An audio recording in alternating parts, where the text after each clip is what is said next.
எல்லாருக்கும் வணக்கம். இந்திய அரசியல் சாசனம் நம்ம தமிழ்நாட்டில் இருக்கிற எல்லாருக்குமே கொடுத்துருக்கிற உரிமையில் ரொம்ப ரொம்ப முக்கியமானது ஓட்டிங் ரைட், வாக்குரிமை.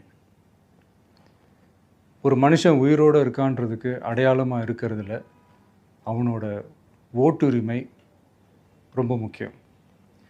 அதனால தான் voting is not only our right but also our life. ஒரு முக்கியமான விஷயத்தை பற்றி இப்போ நான் உங்ககிட்ட ஷேர் பண்ண போகிறேன். இது நான் ஃபஸ்ட்டு கேள்விப்பட்ட உடனே எனக்கே ரொம்ப ஷாக்கிங்காக தான் இருந்தது. இப்போ நான் பேசிகிட்ருக்கிற இந்த நேரத்தில் தமிழ்நாட்டில் இருக்கிற நம்ம யாருக்குமே ஓட்டு போடுற உரிமையே இல்லைன்னு சொன்னால் நம்புவீங்களா? நான் நீங்கள் உட்பட யாருக்குமே அது இல்லை. நான் பயமுறுத்துறேன்னு நினைக்காதீங்க, அதுதான் நிஜமும் கூட. கொஞ்சம் ஏமாந்தால் நம்மளை மாதிரியே இன்னும் லட்சக்கணக்கான பேருக்கும் இதே நிலைமை தான். ஓட்டு போடுற அந்த உரிமையே இல்லாத மாதிரி ஒரு நிலைமை வந்தாலும் வரலாம். இதுக்கு மெயின் ரீசன் அந்த எஸ்ஐஆர், ஸ்பெஷல் இன்டென்சிவ் ரிவிஷன், சிறப்பு தீவிர திருத்தம். இப்போது இந்த எஸ்ஐஆர் நம்ம தமிழ்நாட்டில் எப்படி ஒர்க் ஆக போகுது? கடந்த ஜனவரி மாதம் எடுத்த அந்த கணக்கெடுப்பில் 6,36,00,000 வாக்காளர்கள் நம்ம தமிழ்நாட்டில் இருக்கிறாங்க. ஆனால் அவங்க யாருக்குமே இந்த ஓட்டு போடுற உரிமையே இல்லை.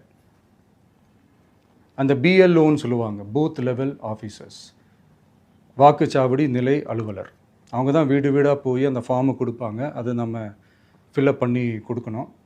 அதை தேர்தல் ஆணையம் அதை எடுத்துகிட்டு போய் அதை ஸ்க்ரூட்டினைஸ் பண்ணி அது எல்லாமே கரெக்டாக இருக்கான்னு செக் பண்ணி பார்த்ததுக்கப்புறம் அந்த வாக்காளர் பட்டியலை வெளியிடுவாங்க.